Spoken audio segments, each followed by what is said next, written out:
The lobby of Whitestone Private Bank was quiet at 10:47 on a Tuesday morning when Ethan Calloway stood at the front desk with a Kraft envelope in his hands.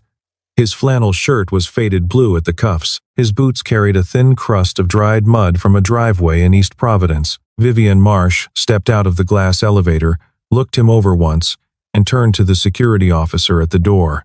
"Escort this gentleman to the public branch down the street," she said. "We don't process walk-ins of his profile here." Ethan folded the envelope, nodded once, and walked out. The revolving door closed behind him without a sound. 14 floors above, Marcus Reeve watched on the CCTV monitor and gripped his coffee cup until the plastic cracked. The morning had started with paperwork. A letter had arrived at the East Providence house 3 days earlier, addressed to Mr. E. Calloway, care of Founders Holding Trust, with a Whitestone return seal embossed in the corner. The text was short: annual in-person signature verification, per trust agreement, before Friday at 5. Ethan had read it at the kitchen table while Lily ate cereal and drew a heron on the back of an envelope. He had put on his cleanest flannel because all his flannels were old. He had taken the Kraft envelope with his passport, his social security card, and the trust's authorization letter, and he had driven the F-150 downtown because the truck was the only vehicle he owned. Inside Whitestone's flagship branch on Westminster Street, the marble floor reflected the chandeliers in long blurred ribbons. Ethan waited at the desk for 2 minutes. He read the brass plaque on the wall about the bank's founding in 1893. He did not check his phone. The receptionist, a young man with a navy lapel pin, was on a call. He held up one finger to indicate he would be with him in a moment. Ethan nodded and waited. On the 14th floor, Vivian Marsh was finishing slides for a noon meeting with Bradley Thorne. The deck was titled Client Tier Optimization, Q3. The core proposal would move 30% of the branch's account holders, those holding under $2 million in combined assets, to the bank's retail division across town. The projected fee uplift on the remaining client base was 12%. Vivian had signed the bottom of the cover page in clean black ink and run a final spell check. She came down to the lobby to check the morning client flow because Thorne had taught her, in her first month as branch CEO, that a chief executive who never walks the floor stops knowing what she runs. She turned the corner from the elevator and saw a man in a flannel shirt standing at the desk with a Kraft envelope. Her judgment took less than 4 seconds. Muddy boots, no appointment on the morning's calendar, a pickup at the curb that did not fit the parking aesthetic of the block. She walked over, did not introduce herself, and gave the order to the security officer in a voice low enough not to carry but firm enough to be obeyed. Ethan looked at her once. He could have said the words that would have changed the morning. He chose not to.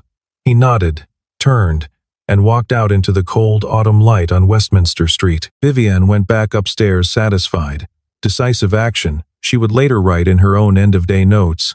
Maintained standards at the public face of the institution. She did not know that the man she had just removed from her lobby held 22% of her branch's deposit base. Marcus Reeve closed the CCTV window on his second monitor, set down his cracked coffee cup, and stepped into the corridor with his phone already in his hand. He stopped at the window at the end of the hall, looked out over the slate roofs of College Hill, and called the number he had been told to call only once a year, and only in an emergency. The call lasted 14 seconds. "Sir," Marcus said, "do you want me to?" "No, Marcus."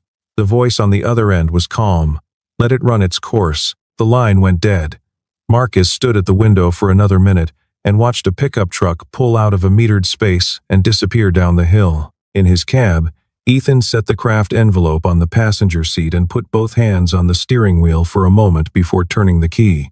He had remembered Vivian Marsh's face. Not for revenge. He had remembered it because the look in her eyes, the calibrated coldness over something thin and afraid, was a look he had once worn himself, years ago, in a different city, before everything that mattered to him had taught him better. That afternoon, Marcus was summoned to the 14th floor to walk Vivian through the quarterly deposit report. He arrived with a black binder under one arm and a single gray folder under the other. He set the binder on her desk for the briefing. He set the gray folder on the corner of the desk, where the afternoon light from the window fell across it. The label on the front read FHT Confidential, Principal Access Only. Vivian glanced at it while Marcus turned to the deposit charts. "What's FHT?" she asked, without much interest. Her pen tapped twice against the page. Founders Holding Trust, Marcus said. Largest single depositor at this branch. Anonymous principal. Annual signature verification is the only in-person requirement under the trust agreement. Vivienne nodded and turned a page. She asked about a different account, a small business with declining balances she had been considering for the tier reassignment. Marcus answered. She asked about the projected impact of the optimization plan on retention. Marcus answered that too, in flat compliance language that gave her nothing she could use to dress up the slide deck for Thorne. When the briefing was almost over, Marcus reached into the gray folder and slid a single sheet across the desk. It was a CCTV still from that morning. A man in a blue flannel shirt at the lobby desk, a craft envelope in his hand. The timestamp at the corner read 10:47. He came in for the annual verification this morning, Marcus said. Per the trust agreement, only the principal himself can sign in person. There is no proxy clause.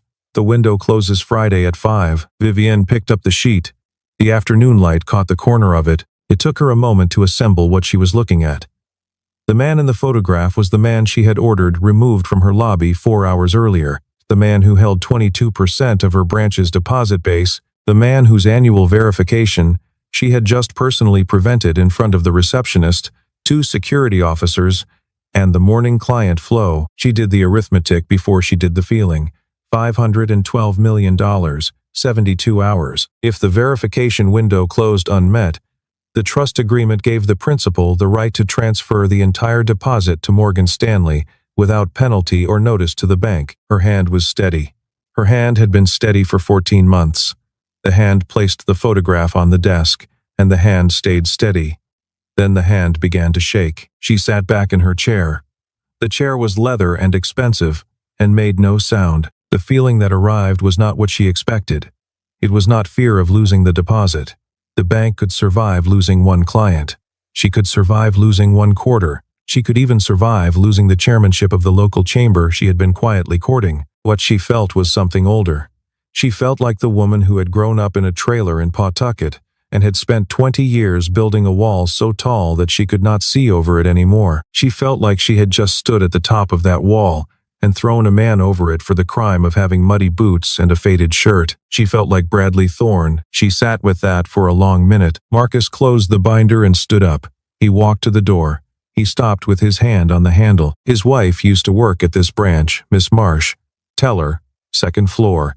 Before she passed, he opened the door and closed it gently behind him. The afternoon light moved across the desk. Vivienne spent that night at her kitchen counter in Wayland Square, with a laptop and a bottle of water she did not drink. The internal Whitestone file on Founders Holding Trust contained one address, a post office box in Cranston, and one phone number, which routed to an automated answering service in Wilmington, Delaware. The trust had been established in 2019. Initial deposit, $440 million. Current balance, $512. Beneficiary listed only as a minor child, identified by initials and birth year. The principal's name was sealed behind a confidentiality clause that her own bank had countersigned 6 years before she had ever set foot on the 14th floor. What she did have, because she ran the bank, was access to the operational accounts that paid the trust's incidental expenses, property tax invoices, utility bills, a homeowner's policy. There was a small business account at her branch under the name Callaway Mechanical Services, sole proprietor Ethan A. Callaway, federal tax identification on file. The mailing address was a 2-story wood house on Wilmarth Avenue in East Providence. She did not sleep. She did not need to. At 7 the next morning, she drove the Range Rover across the Washington Bridge into East Providence. The streets narrowed. The houses got older. She found Wilmarth Avenue and parked across from a gray 2-story with a porch and a faded green door and a small front yard with a maple tree that had not yet dropped its leaves. A man in a brown work jacket was on the front lawn of the neighbor's house, with his hand inside an open heat pump cabinet. He turned when she got out of the car. He was not surprised to see her. He gestured at the porch with a screwdriver. "I can be done in 10 minutes, Ethan said. "There's coffee in the kitchen if you want it. Or you can sit out here." Vivienne sat on the porch. The porch chair was wooden and uneven, and had a thin cushion. She kept her coat buttoned. When he came up the steps and sat in the other chair, he set the screwdriver on the railing and looked at her without expression. She had rehearsed a sentence on the drive. She delivered it the way she had delivered 10,000 sentences in boardrooms. "Mr. Calloway," she said, "I owe you an apology, and I would like to offer you the opportunity to complete the verification at whatever time and place is convenient for you." Ethan listened. He nodded slowly. He did not accept the apology. He did not refuse it. He looked at the porch railing. The front door opened. A girl of about 8 in a wool cardigan came out carrying 2 mugs on a tray. Round glasses, brown hair in a ponytail. She set the tray on the small table between the chairs with great care. 1 mug for her father, 1 mug for the visitor. "Are you a friend of Daddy's?" she asked. Vivienne opened her mouth. Nothing came out. Lily looked at her for another second, smiled, and went back inside. The screen door clicked shut behind her. Vivienne picked up the mug. The tea was strong and a little sweet, and had been made by a child who had measured the sugar herself. 7 seconds passed in which neither of them spoke. Ethan looked at the street. Vivienne held the mug. "Verification can happen Thursday at 3, he said finally. "At your office. Bring Marcus." He stood up, picked up the screwdriver, and went back to the neighbor's heat pump. Vivienne drove back across the bridge with the empty mug on the passenger seat. She had forgotten to give it back. Thursday at 3, the verification room on the 14th floor was emptied of everyone, except the 3 of them. Marcus had laid the equipment out the night before. Fingerprint scanner on the left side of the table. Tablet for the signature capture. Biometric voice recorder. A printed copy of the trust agreement with the section to be initialed flagged in pale yellow tabs. Ethan came in alone. No flannel today. A dark gray sweater, clean jeans, the same boots cleaned. He set his passport on the table and sat down without comment. The process took 22 minutes. Vivienne stood by the window for most of it. She had told herself she was there to observe, which was true in the same way that a confession is true. She watched his hand as he signed the trust agreement. The hand had calluses along the index finger and across the base of the thumb. The signature was the signature of a man who had signed thousands of legal documents in his life. The line was clean. The pen never lifted at the wrong place. When the biometric voice match came back green on the tablet, Marcus exhaled in a way Vivienne had never heard him exhale before. "That concludes the annual requirement," Marcus said. "The trust is in good standing through next October." Ethan put the cap on the pen and set it down. He looked at Vivienne. "Can I have 5 minutes?" he said. "Just the 2 of us." Marcus picked up the equipment and stepped into the corridor and closed the door behind him. Vivienne saw him through the glass partition, standing with his back against the wall, looking down at the floor. She sat down opposite Ethan. He did not lean forward. He did not raise his voice. He had no script. "Why did you decide what you decided about me on Tuesday?" he asked. It was not a trick question. It was not an opening for a negotiation. It was a question. Vivienne looked at the table. For the first time in her 15-year career, she did not have a prepared answer. She did not have a deflection. She did not have a reframing. The thing in her chest had been wound tight for a long time, and what came out of her mouth was the smallest, truest sentence she had said in years. "Because I was trained to." Ethan nodded once. He did not look satisfied. He did not look angry. He looked at her the way a doctor looks at an X-ray, with neither sympathy nor judgment, only attention. He reached into the inside pocket of his sweater and took out a white business card. There was no name on it, no title, no logo. Only a phone number printed in plain black ink across the center. "If you ever want to talk about why you were trained to," he said, "call. No agenda." He stood up. He walked to the door. He opened it for himself and walked out past Marcus without slowing down. Vivienne stayed at the table for a long time. She turned the card over. The back was blank. She put it in the inside pocket of her jacket, the one above her heart, because that was the only pocket she had that closed with a button. Marcus came back in to collect the equipment. He glanced at her once. He did not say anything. She was not wearing the office around her shoulders anymore. He had not seen that before. Bradley Thorne found out about the audit on a Friday afternoon.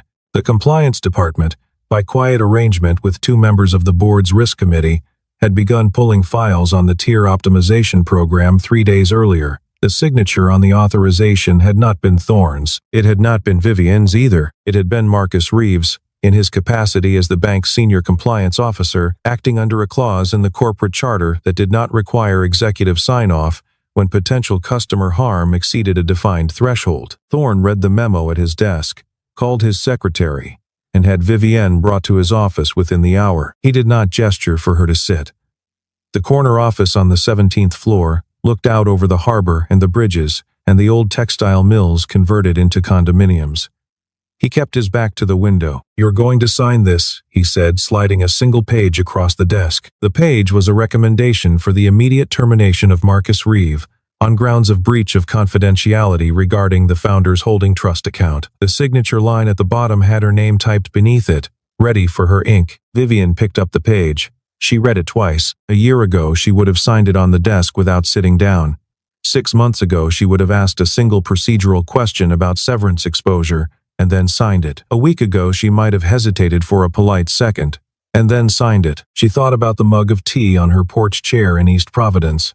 She thought about a small girl with round glasses asking whether she was a friend of Daddy's. She thought about the sentence, "because I was trained to," and about the man across the desk from her now, who was the one who had trained her. "I need 48 hours to review," she said. Thorne's eyes did not move. "Vivienne," he said, "don't develop a conscience this late in the game." She did not answer. She put the page down on his desk and walked out. She did not eat dinner that night.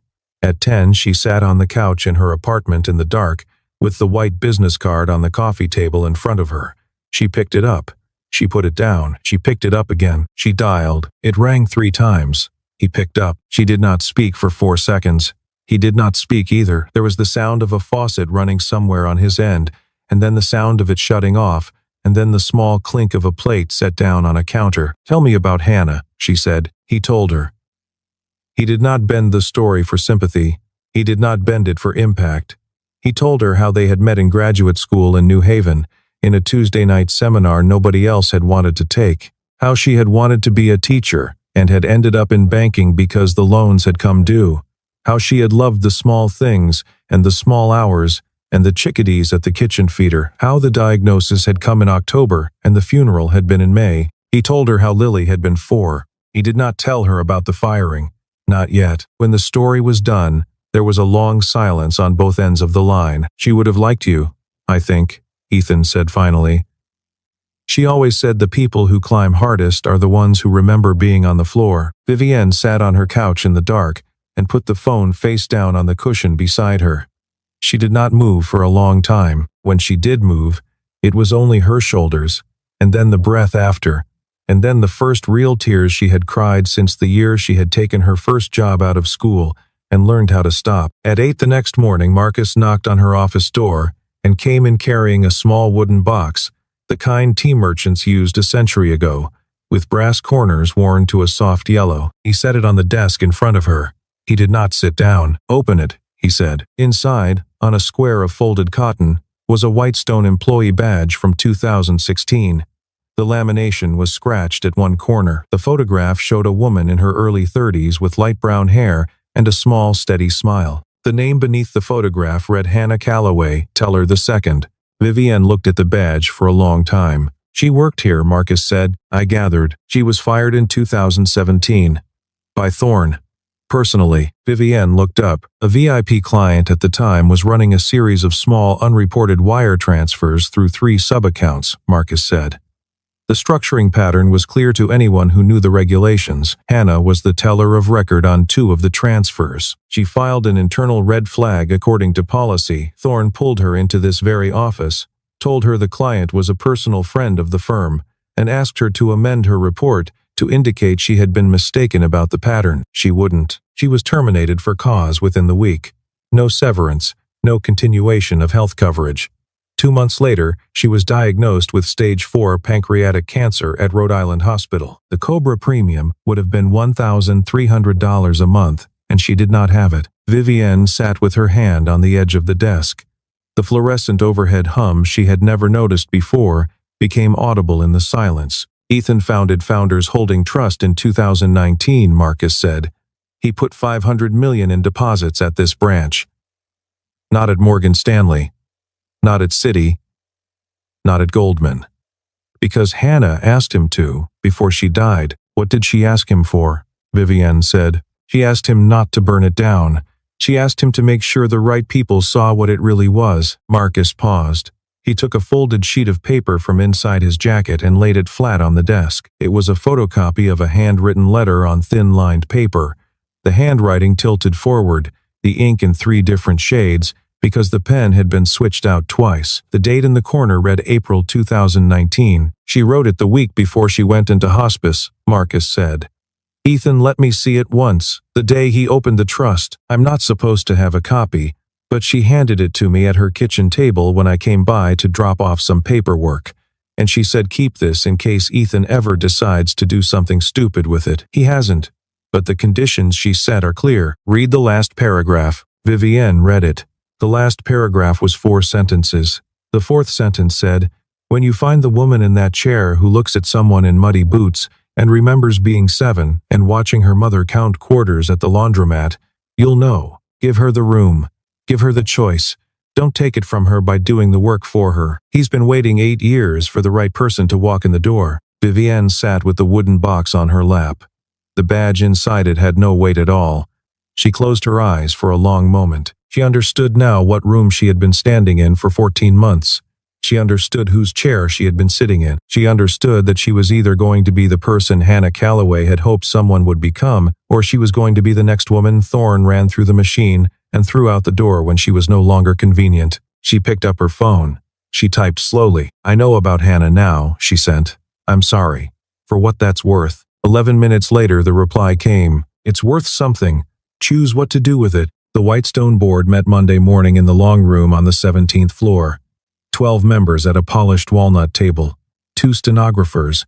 A pitcher of water that nobody touched. The harbor was gray through the tall windows, and a single gull moved slowly across it. Thorne opened with the tier optimization slides. He spoke for 19 minutes. He used the phrases shareholder value and operational discipline and competitive positioning at appropriate intervals. He paused for emphasis at the slides he had personally designed. He concluded by inviting Vivienne, as the branch CEO, to speak in support of the proposal before the vote. Vivienne stood up. She did not open the deck Thorne had prepared for her. She opened a different one. The slides were Marcus's.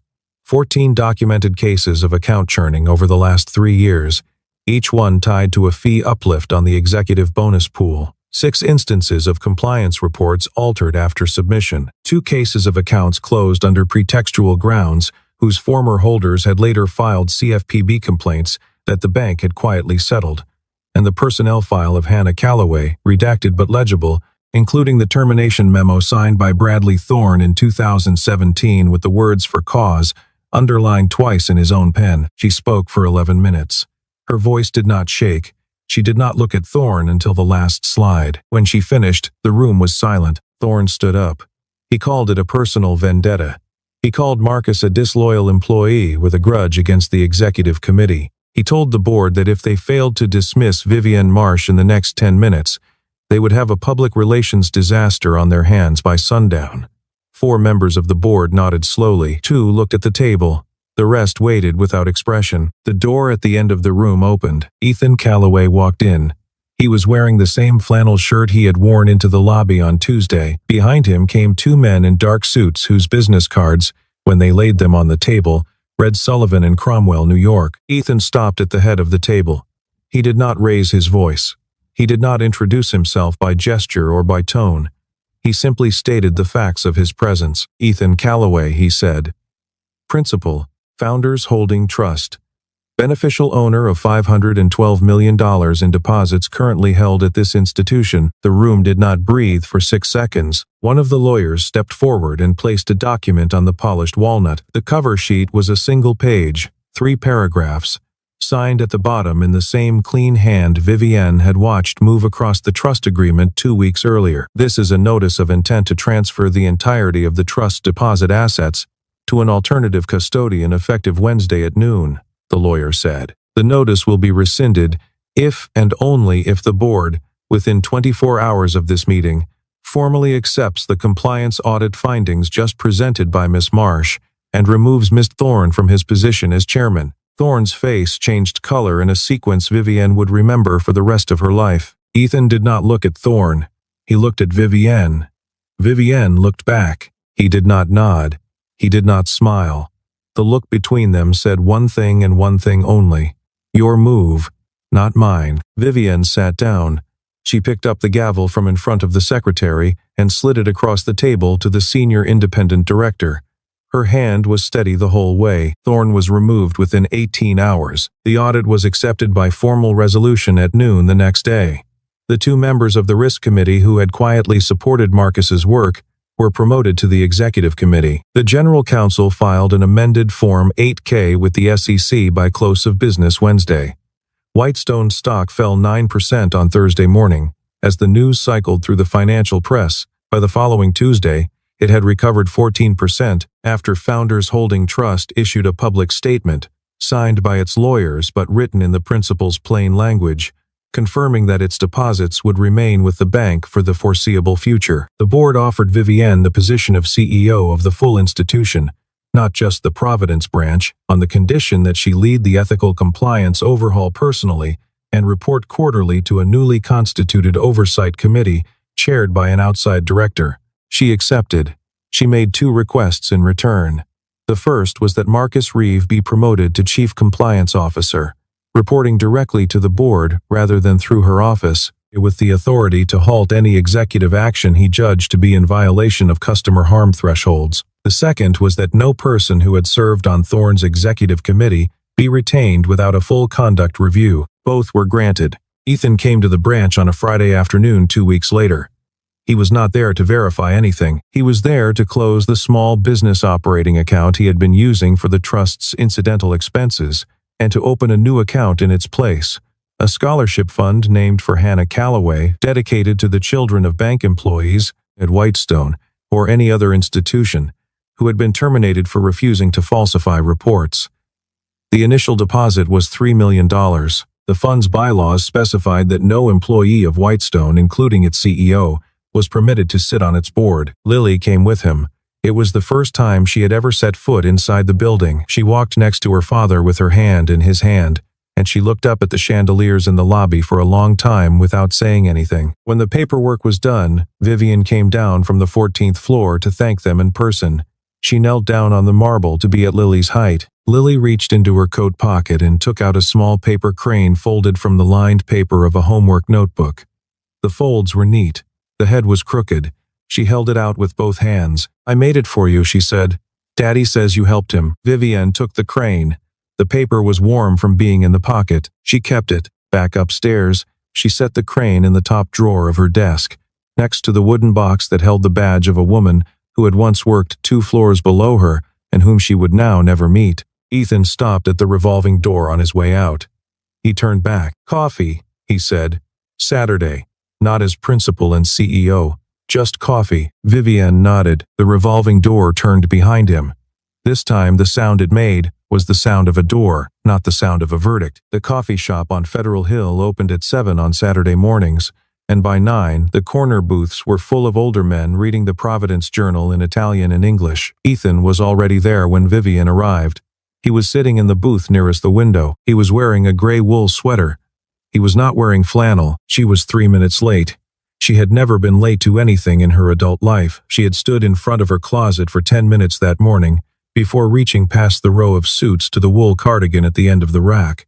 Her hair was down. She had not put on the watch. She had not brought the leather portfolio she carried to every other meeting in her life. They sat across from each other in the booth. They talked for 2 hours. They talked about Providence and how it had changed and how it had not. They talked about Hannah, briefly, in the way you talk about someone you have both lost in different ways. They talked about Vivienne's mother, who had raised 3 children in a trailer in Pawtucket on the wages of 2 part-time jobs, and who had died the year Vivienne made vice president, and whose funeral Vivienne had missed because of a deal closing in Boston. They talked about Lily, and the heron she had been trying to draw all autumn, and the way she had started leaving the bigger pieces of bread for the chickadees on the back porch. At one point Vivienne asked him how he had built it. Founders Holding Trust. The $2 billion in assets that the trust pages said the parent fund managed, the fact that nobody in Providence, including her, had ever heard his name. He told her, in the way he told most things, by leaving out the parts that would have impressed her. He had started in a one-room office in Hartford in 2005 with a colleague from a defunct firm and an idea about pricing distressed municipal debt. The colleague had left in 2009. The idea had not. He had stopped putting his name on the door in 2014 after a profile in Forbes had drawn 3 different threatening letters to the house. He had stopped putting his name on anything at all after Hannah's diagnosis. By then, it was easier to be a man with a pickup truck and a kid than a man with a Wikipedia page. Ethan did not ask whether Vivienne had changed. He listened. Vivienne did not promise anything. She told the truth and let the telling stand for itself. She told him she had not spoken to her sister in 3 years. She told him she had not been back to Pawtucket in 7. She told him that her favorite memory of her mother was a Sunday afternoon at a roadside diner in Cumberland when she was 9, splitting a slice of coconut cream pie 3 ways with 2 forks, because the diner had run out of clean ones. When the coffee shop began to fill up with the late morning crowd, they paid the bill and walked outside into the cool light. They walked together down Atwells Avenue. The air smelled like bread from the bakery on the corner, and like the cigarettes of the older men outside the social club. Their shoulders were close enough that they might have touched. They did not touch. At the corner of Sutton Street, Ethan stopped. "Lily wants to know if you'd come over for pancakes next Sunday," he said. "She's been asking." Vivienne smiled. It was the first real smile she had smiled in front of another person in longer than she could remember. It surprised her face. It was a smaller, plainer smile than she would have predicted she was capable of. "Tell her I'll bring syrup," she said. He nodded. They went their separate ways at the corner. Neither of them looked back, but both of them slowed at the next intersection in the same way. 6 Sundays later, the kitchen at the house on Wilmarth Avenue smelled like butter and warm batter. Light came in through the window over the sink and crossed the table in 2 long bands. Lily was standing on a small wooden stool at the counter, stirring the pancake mix with a wooden spoon that was almost too big for her. Ethan was at the stove with the cast-iron pan and a coffee pot. Vivienne sat at the kitchen table in jeans and one of Ethan's old gray sweaters that he had handed her at the door because the morning had been colder than she had dressed for. In front of Vivienne was a square of waxed paper from the pancake mix box. Lily was teaching her how to fold a crane. "You have to make it really sharp on this fold," Lily said, leaning over to press Vivienne's crease for her. "Otherwise the head won't sit right." "Do you know how to fold an elephant?" Vivienne asked. Lily considered this with great seriousness. "No," she said. "Daddy doesn't either. We'll learn together." Ethan set a plate of pancakes on the table. 3 plates, 3 forks, a small pitcher of warm syrup that Vivienne had brought in a paper bag from the market on Hope Street. He poured coffee for himself, and for Vivienne and orange juice for Lily. He sat down. For a moment, none of them moved. The light was on the table. The pancakes were on the plates. The coffee was steaming. Nobody declared anything. Nobody made a speech.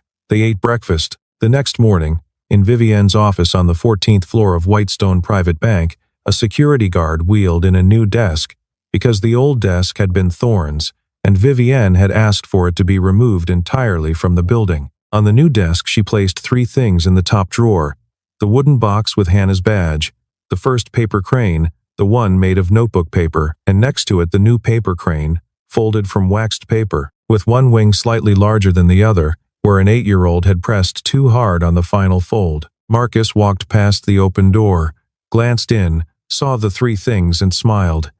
He did not say anything. He kept walking down the corridor toward the elevators. Back at the house in East Providence that Sunday afternoon, Lily had run outside to chase the neighbor's cat across the yard. The kitchen was quiet. Ethan was at the sink washing the cast-iron pan. Vivienne was wiping the table with a folded dish towel. They moved around each other in the small kitchen without speaking, and once, reaching for the dish rack at the same time, their shoulders brushed. Just once. Neither of them said anything about it. Neither of them moved away. In Providence that autumn, the richest man in the city kept washing dishes in a small kitchen, and the woman who had once turned him away learned, slowly, that the line she had drawn had only ever been around herself.